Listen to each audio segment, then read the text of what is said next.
And we're live with another episode of Quarantine at Harvard. I really do enjoy these shows, especially at the time of recording.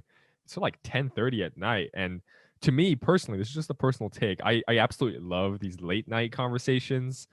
Maybe that's why, yo, maybe that's why we have a lot of these like late night talk show hosts to like bring on guests at late. Well, actually, no, they tape them They during. take it I like just 5 realized. or 6, I think. Never mind. But Late the afternoon. point of the point of podcasting at night though is, when you're tired, your inhibitions fall away and really interesting stuff can come out. So hopefully we'll see that here, but I'm getting ahead myself. I think we should introduce our guests here today. We have Leo and John here in the house with us, as well as our co-host here, Fez.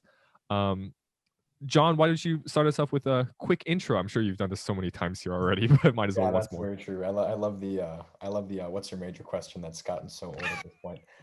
Yeah. Hi, I'm John Deneen. I'm from South St. Paul, Minnesota. I'm currently staying in Matthews Hall on Harvard Yard, and I'm hoping to study chemistry and physics. And Leo?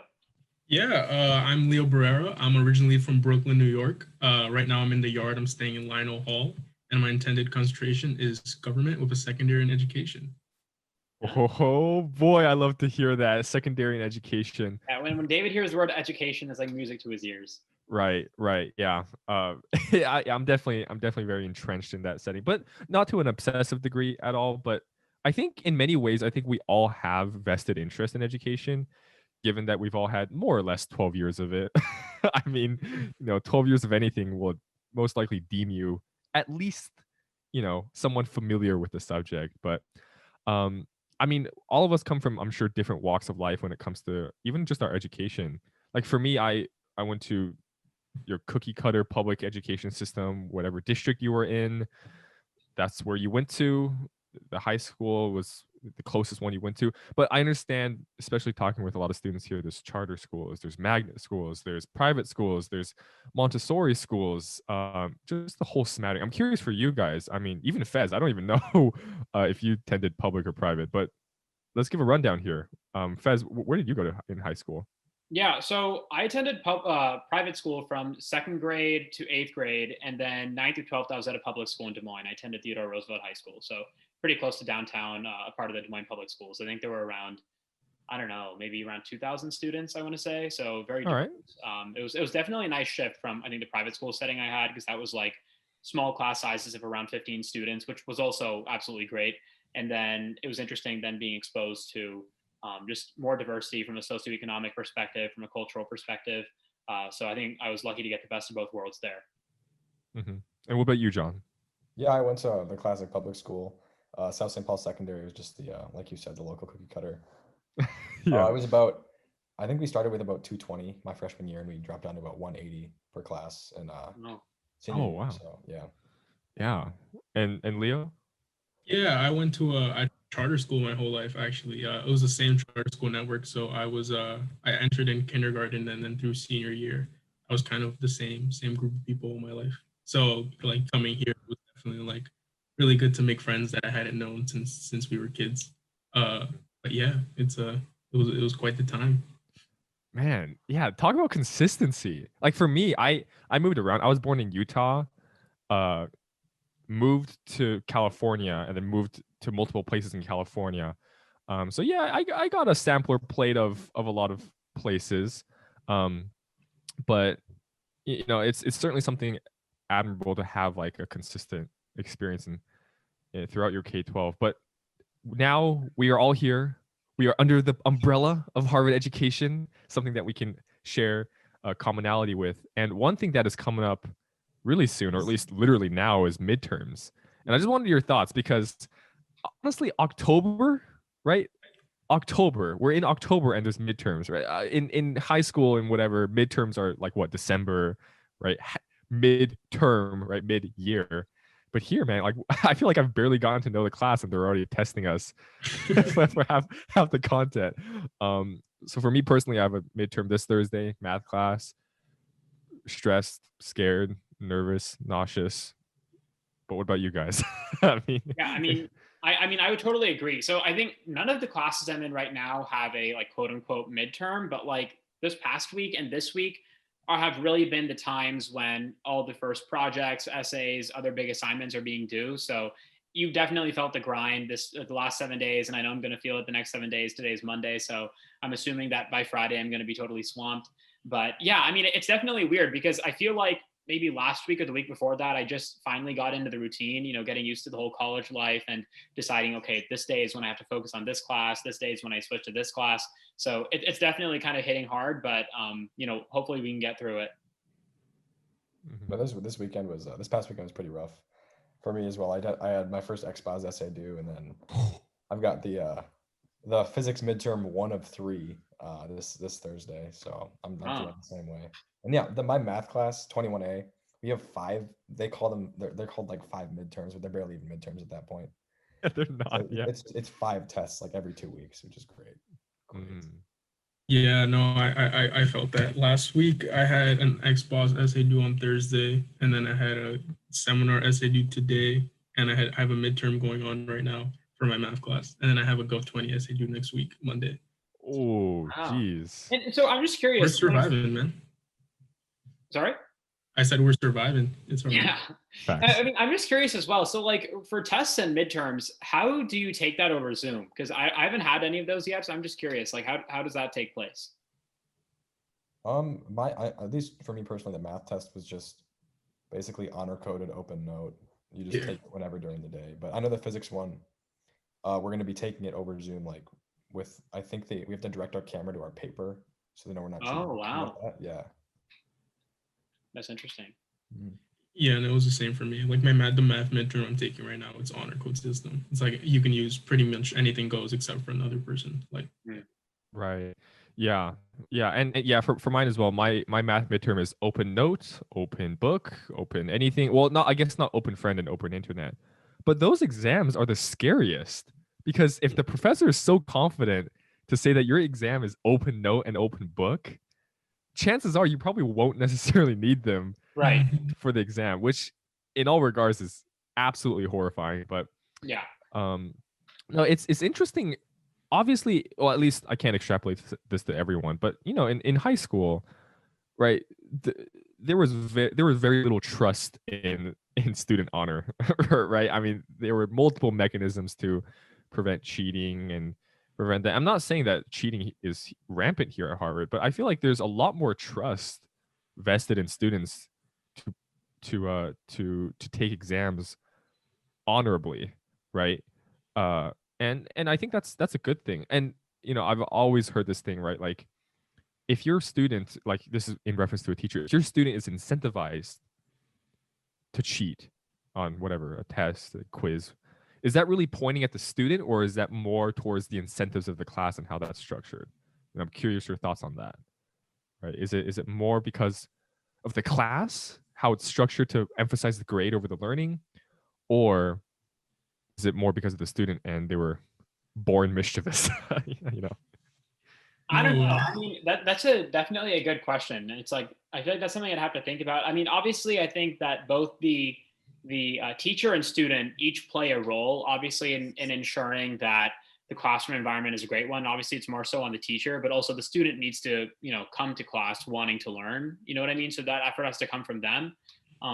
But yeah, I mean, like to your earlier comment about all the trust that I think we're seeing here, I think especially this semester in this era of COVID-19, that exists a lot more because obviously a lot of assignments are now remote. And, there are some assignments where they want you to really be limited in the extent at which you're collaborating with other people. So for sure, there's a lot of trust. And I think obviously some of that, you wouldn't really see it to such an extent, I think, in a normal year. So I think it's definitely an interesting environment because I think teachers and professors are trying to really adapt as best as they can. So yeah, I mean, I would totally agree that the trust level is really now incumbent upon the students.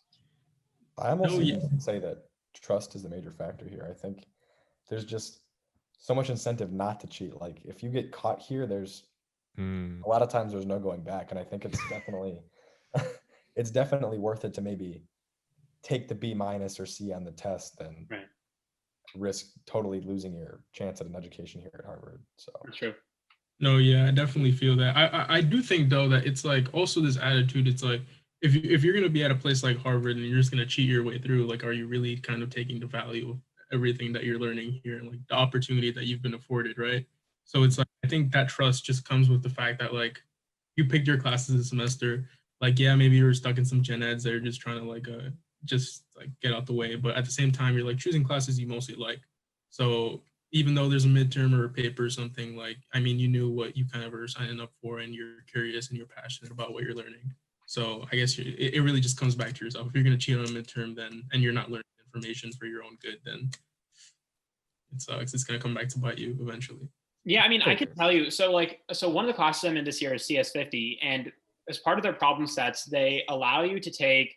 So they allow you to submit an assignment if you're more comfortable with CS or less comfortable. So it's like different versions of the same assignment. One is more difficult to accomplish, one is less difficult. And I've in talking to different kids from the class, I've met a couple who actually try to do both. And in talking to them, they genuinely do it because they want to practice, they want to learn that way. And so it's so interesting and awesome to come into contact with students who are learning to learn. They're not learning for the grade or learning for whatever will come on their transcript, but I mean they're really trying to get the best out of their education. And so obviously I think that exists at a lot of different institutions, but to see that at Harvard as well, it just shows like what a wonderful community I think we're a part of, that so many students here are passionate about different things. And the fact that we have this liberal arts education that allows us to take classes about things that we're interested in, that really, I think, encourages students to dive in deep to learn more about themselves and the world around them.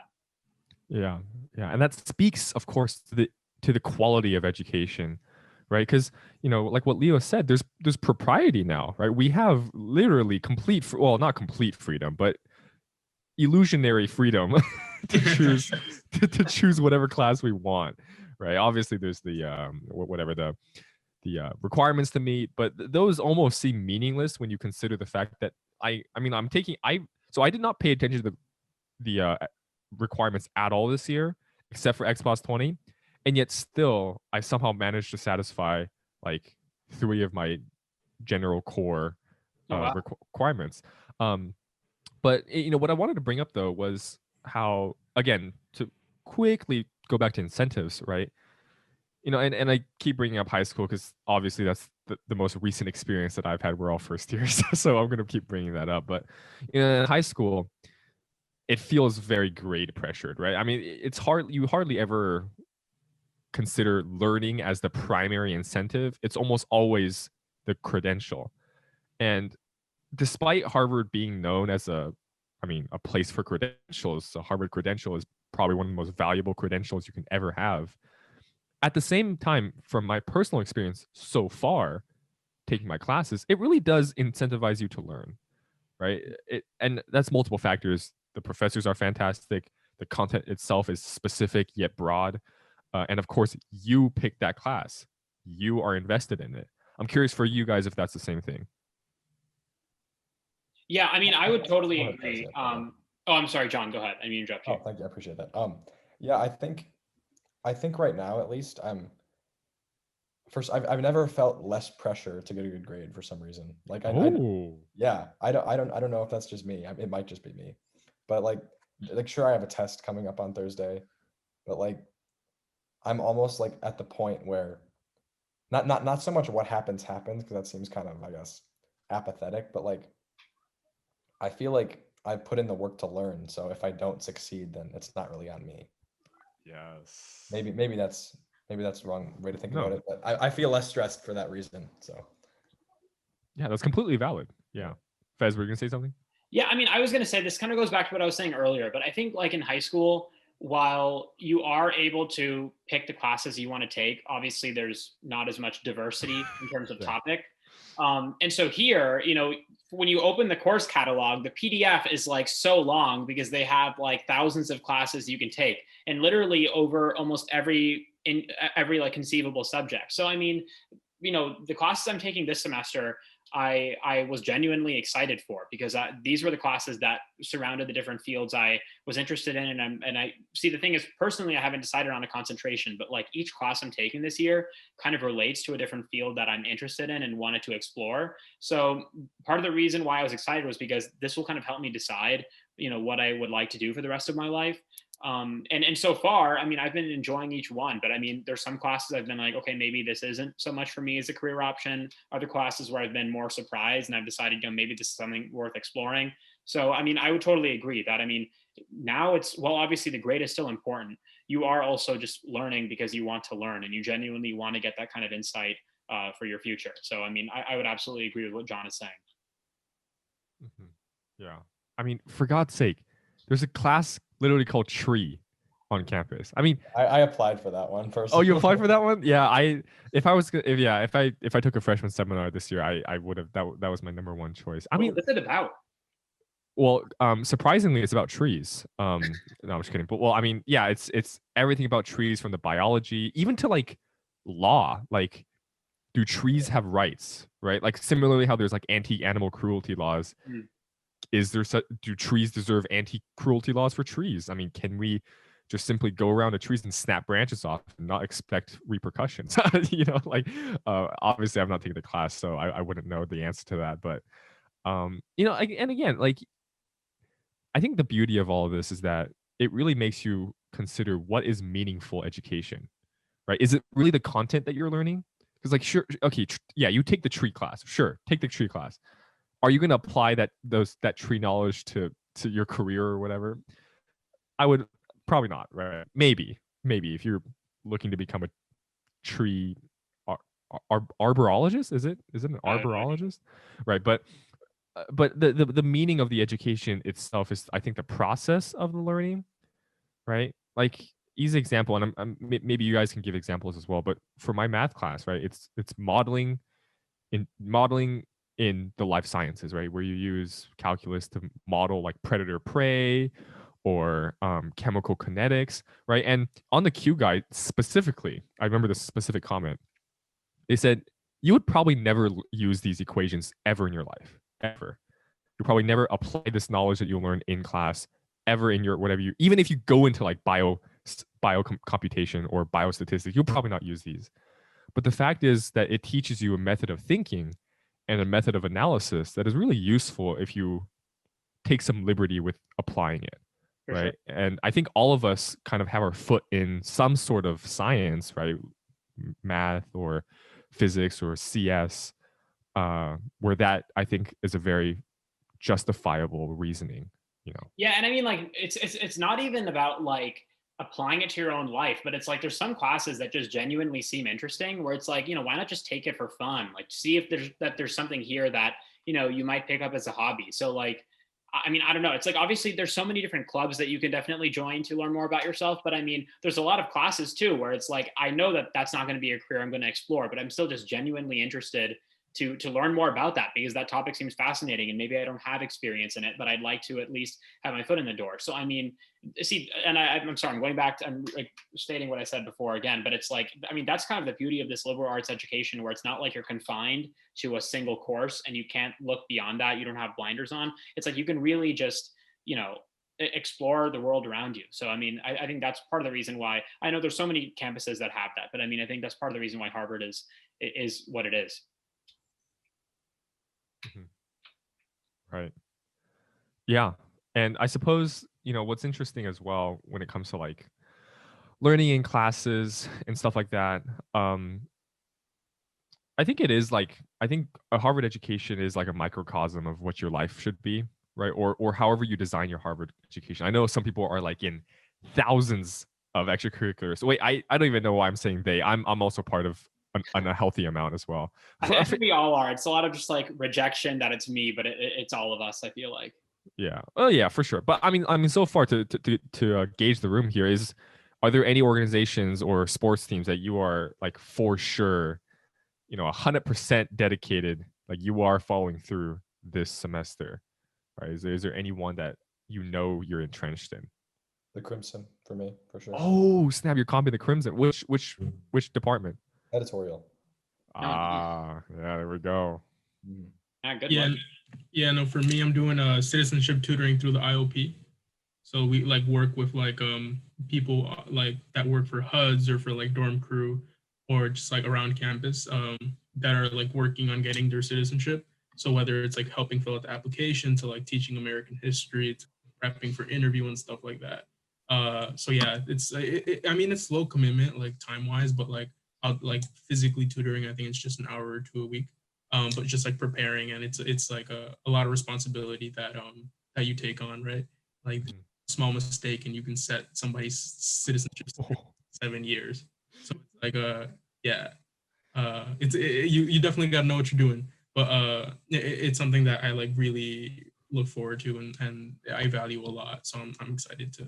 I mean, the impact is tremendous because you're changing someone's life for the better, and I mean, providing them a new world of opportunity. So I mean, good for you, Leo. That's awesome. Yeah. Yeah, I And definitely I would say John as well. John, you let us know beforehand. So you're walking on to the heavyweight rowing at Harvard, but you have no experience in it at all. I want to hear what led you to that decision. That sounds amazing. Oh boy. Honestly, like, so my whole mindset going into, I guess, applying to Harvard was like, like it's such a huge if that it's basically not even worth thinking about. So I guess my mindset was like, if I get in, I'll just like stick with the classic Harvard tradition and become a rower, I don't know. It's just it seems like such an Ivy League sport. Oh yeah. So you know what? So like I guess I just wanted to maybe be part of that stereotype, maybe. Yeah. No reason to shy away from it, but I mean, have you done any training so far or? Oh yeah, we actually started practice today. Oh snap! How was that? It's like they said, like for the new guys, it's mostly instructional. They're not like beating the crap out of us yet, but we kind of just learn the ropes, talk to the coaching staff. We went into the boathouse, which is kind of cool. And So how early is that? Was that like in the morning or was it just like regular time? Varsity's gonna be in the morning, but we're gonna be afternoons. Oh, cool. So today was at like 5 p.m., but afterwards it's probably gonna be like 2. I don't know. Sure. That's good. Yeah. Terrible, to be honest, Yeah. And I really do. I mean, just looking at rowing, it seems like a very beautiful sport because like it's graceful, it's smooth. But I must exert like every muscle in the body, like the arms, legs. Yeah, actually, not thinking what you said there, David. The first thing they said was that crew is not meant to be pretty. They basically they had a whole spiel about it's just about getting there fast and doing like what the heck you have to do it. So yeah, I mean, I feel like there has to be a lot of like organization and like coordination on the team because it's like the pace is important. Like everybody has to be on board. I mean, very much a team sport. For sure.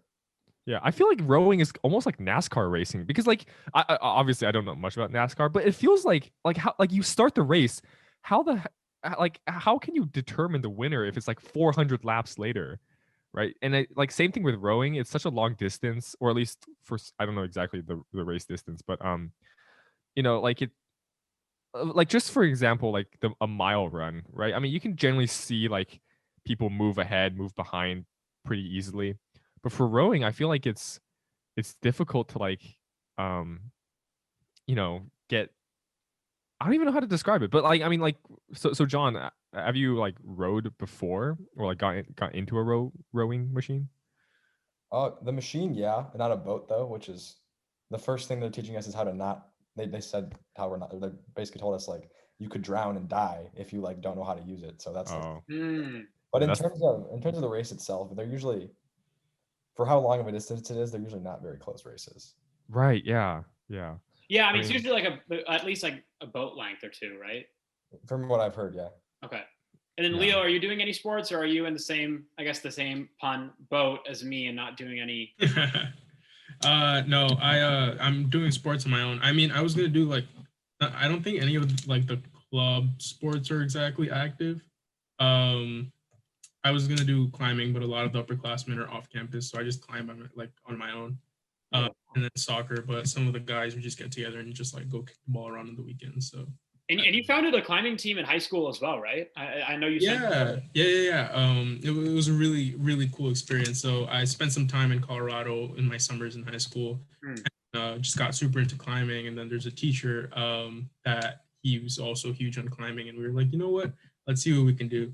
And then we like talked to a few people, like companies and gyms, and see who would sponsor us, and that was really cool. Mostly like just bringing it all together and then recruiting people. And then COVID hit. But That's usually how stories in 2020 go, right?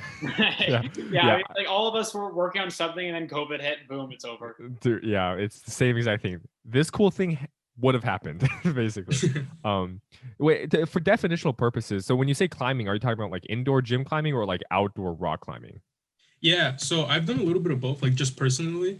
But like I've right now I'm just doing indoor climbing. It's a really good way to like just build that muscle for like outside, especially when it gets cold out. Mhm. But like in other years, I'm really excited. Like we're surrounded by so many good climbing spots, like not just here in Massachusetts, but like in New Hampshire and Vermont. Like those are just beautiful, beautiful places to go climbing. Thankfully, they opened the MAC, the Malkin Athletic Center, so I've been able to swim in the morning. And for awareness here, I lived in California, and there's no such thing as an indoor pool in California. So I actually got to swim in an indoor pool for the very first time at the MAC. Yo, it is a completely different experience. First of all, it feels like you're breathing through a pillow, because it's indoors and it's like all stuffy. But it's great. You don't have to. How does the pool system work? Is it like, are there like separation? Like, is there a lot of separation between people swimming or? Yes, yeah. First of all, the restrictions in the MAC is ridiculous. Like they cordoned off the locker room so you can't stay in there for very long. 3 people max per room. Obviously weights and all that have to be wiped down thoroughly after you use them. And every hour, the MAC closes for 30 minutes so the staff can disinfect the entire gym, and then it reopens for another hour. Right, so it is very thorough. And same thing with the pool. You actually have to wear your mask while you. No, I'm just kidding. No, you don't. But What? no. Just like a No. deep sea mask, Right. What? Just like scuba dive, just scuba dive. Yeah, like, dude, you can get waterboarded by your own mask if you do that. But no, but yeah, so it's a 6-lane pool, so it's not a massive pool, but 3 lanes are open, so every other lane is open. And you have to reserve beforehand. And the pool, because the gym has like 70 open spots, but the pool has 3. So generally speaking, you have to register like a week in advance to get the spot. But what sucks is that like I went this morning at 8:30, and I was the only one there. So the people who signed up didn't even go. And I feel like that's kind of messed up because like, yeah, sure, you reserve that spot and then you just never anyways. But Well, how long before do you have to reserve it? I'm just curious. Is it like a week, a few days, or? well, on the website, it's as long as you register the day before, you're fine. But by then, generally the spots are already taken up. Sure. Right. So it goes on for that like for a whole week. But yeah, I mean, it was nice. It was nice. That still, individual swimming is not the same, man. I'm sure for Leo as well, like because climbing could both be like a group activity as well as an individual activity. I don't know exactly for climbing, but for swimming by yourself is Yeah. depressing. Yeah, I did a little bit of that this summer, and I just it's too hard to stay consistent. Yeah. It's like you don't have anybody to like push you. I would just chill in there while the old guys were walking by in there. But yeah, it's nowhere near the same. I feel you.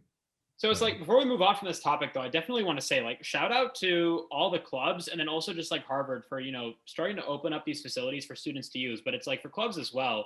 I mean, a lot of them have just been like so independent and really taking the initiative to try to at least have something going on in the virtual sphere. So, I mean, that's been really awesome to see. And I know that obviously it's very difficult and unprecedented for them to have to do that. So I think all of us freshmen definitely appreciate it. But I know we're getting closer to the time where we probably have to wrap up. But before we do, I really wanted to talk about this, and I know David's going to get super hyped when I mention it. Leo, you told us beforehand that you had that when you were in high school, you helped reform your charter school, and I just wanted to give you that kind of platform to discuss what that process was like, because I think that sounds absolutely amazing. Yeah, definitely. So I mean, the charter school system, we can probably do a whole podcast series on my thoughts on that. But David will make it happen. I'm telling you. Let me know, man. Let me know. But no, there was just a lot of problems with like, especially after like in the wake of like the death of George Floyd and just like the larger like Black Lives Matter like movement that has, or the way it's like jumped into the mainstream media way more this like past summer and now.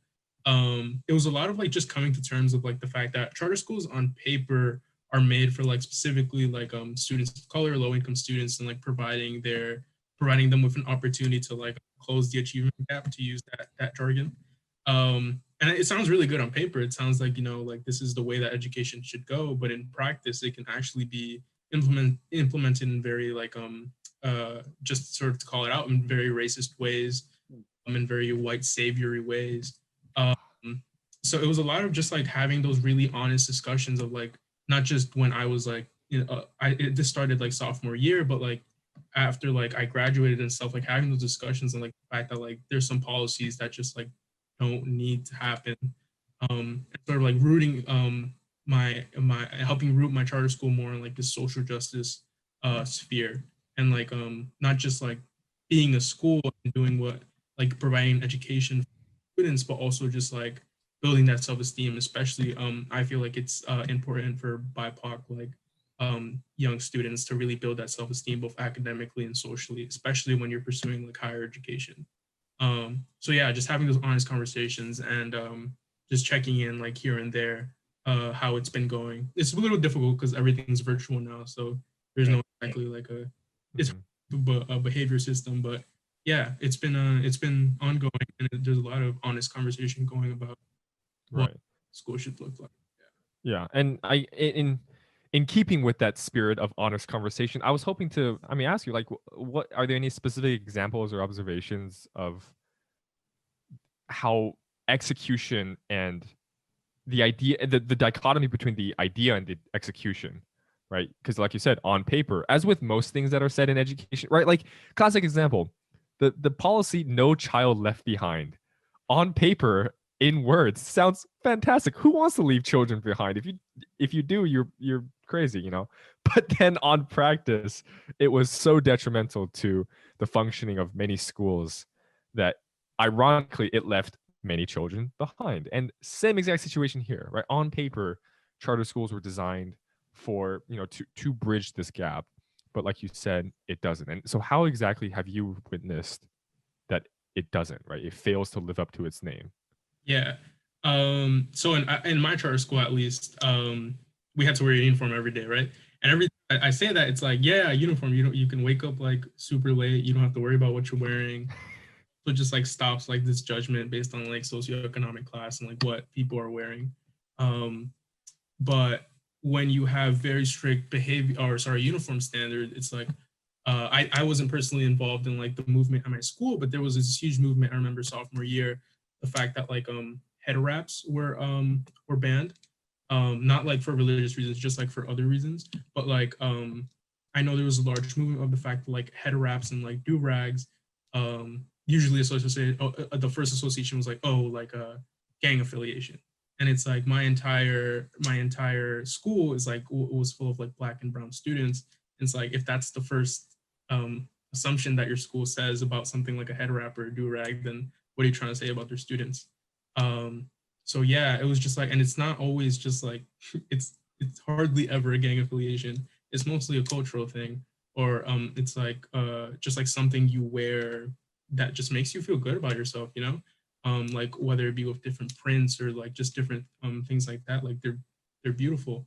And just like allowing that to happen instead of just like these stringent uniform like restrictions, it's a way to build self-esteem and also sort of like the self-expression, and which I feel like what education in high school should really be about. Yeah, that's my little soapbox on that. Oh yeah, for sure. I mean, I don't know if anyone else has like thoughts on conformity, but I've always had a tough time supporting it because I don't know. I've seen the worst of conformity when people's voices are stifled in high school. In a setting of conformity, specifically in regards to behavior, right? Oftentimes it's biased towards one type of character, right? Oh, generally you want to be quiet and non-disruptive, but sometimes having a disruptive class, however you may want to interpret that, may be effective when it comes to like however you design your classroom. But I don't know, I was fortunate enough, I think, to have had teachers, specifically high school, to not really embrace conformity too much and to allow for a little bit of expressiveness that, of course, occasionally snowballs into a transgression, but more or less, I think the benefits are there. But I think the great thing about Harvard is that there is no such thing as conformity here. I mean, not a single ounce. You can't find a gram of conformity here, which is just why it's so beautiful. But I don't know. Hot topics. Oh, sorry. Hot takes on conformity. Maybe it's a good thing in some regards. I may be missing a few things regarding that. Like I've heard, for instance, the argument that like ultimately society is all about conformity. So schools are meant to replicate that, like workforce, right? You don't want to interrupt your boss or whatever. I don't know about that, but I'm curious your thoughts as well. John, do you want to go first? Oh yeah, I guess something that I think more of an example. When I think about conformity, I think more of an example, I guess, in my personal life than any, I guess, deeper opinion on it. I consider myself to be, to an extent, a conformist, just because I have difficulty with the repercussions of not following that kind of mindset. But at least back in my high school, I know there was a huge issue, kind of similar to what Leah was talking about. At our graduation ceremony, there was a huge push by the students to wear. It was, I believe, if I'm mistaken, I apologize to all the affected parties, but I think there was this idea of wearing sashes that represented their ethnic background, specifically students of color, and this brought up a huge debate with the administration and the school board about just not letting them do it. And there was this reasoning, just why? Like, why can't you wear it? Oh, because it would change how the graduating class looks when they march across the stage. And I think going that far to sacrifice self-expression and identity for the idea of conformity, that's too far. And this was really just a battle with administration. A lot of the teachers supported it. Almost all the students supported it. So this was just kind of, I guess, just a relevant topic about where conformity, I guess, where the line needs to be drawn. Yeah, I agree. I would totally agree. I think with what everyone has said, that, you know, especially in an educational arena and institution, diversity should be fostered and facilitated, because I think all of us are unique and different in our own way. And I think that we should be encouraged to explore that uniqueness. And that should absolutely be almost empowered. But then obviously on the opposite end, you know, being reasonable that there are some like standards. I won't use standards, but I mean, what David was saying earlier in terms of like transgressions, there's certainly some lines that obviously in behavior, for example, that one wouldn't need to cross. But in terms of the creativity and just exploration of all these arenas, I think that the world's smartest thinkers, you know, were people who decided to take that risk and really explore something. And, you know, I always kind of wonder that maybe there is somebody out there in a very disadvantaged situation who has that kind of potential, but it just hasn't been properly facilitated. And I know, David, you've talked about that in previous podcasts as well, that that's where the importance of education comes in, you know, empowering students to reach that kind of level. But I mean, all I can say, you know, to David's earlier point is that I think I'm very lucky, and I think we're all very lucky that we're at an institution like Harvard where every student is unique in their own way. And so we comprise this diverse class that comes from many different backgrounds, interests, ideologies, cultures, races, etc. Yet we're united we are in a sense united by our diversity. And that's something that I think this podcast is all about, that we're so lucky that every week we're able to have on guests who come from these different backgrounds, and we can share that with our audiences. So, you know, I guess since we're reaching that time, I mean, on that inspirational note, I just want to, you know, absolutely thank John and Leo for taking the time to come on here. It was really, really great to hear about your guys' backgrounds, what you're doing at Harvard. And definitely, I think based on the conversations we've had here today, we need to have both of you guys on again to, you know, to expand upon these, because this was really, really fun. It's now 11:10 at night, but I think I could go on past midnight. So I think we should wait for 11:11 to call it. Do you guys agree? Oh, poetic. Hey, what do you say? We got to finish at 11:11. Oh, there we go. There we go. 11:11. Oh, there we go. All right. Boom. There we go. 11:11. Nice. All right. Thank you guys for having All right. us. Thank you.